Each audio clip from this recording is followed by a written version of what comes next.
In this video, I'll show you how to download individual images from the WordPress Media Library. First, we'll log into WordPress dashboard and then hover on Media and then select Library.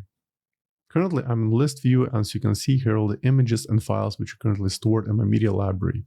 To download a single image, just hover on it, and you should find this option, Download File. Let's click, and it should download to your local computer.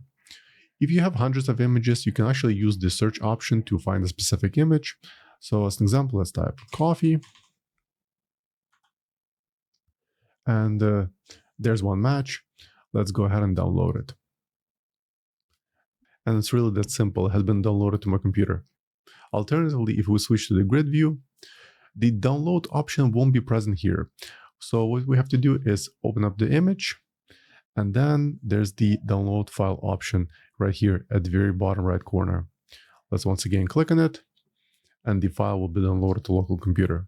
And finally, if you would like to download all the images which are currently stored in your WordPress Media Library, I have another video on my channel where I explain the full process, and I will leave the link to it in the video description. So that's all I want to show you in this short video. I hope you found it helpful. If more WordPress tutorials, please subscribe to my channel. Thank you.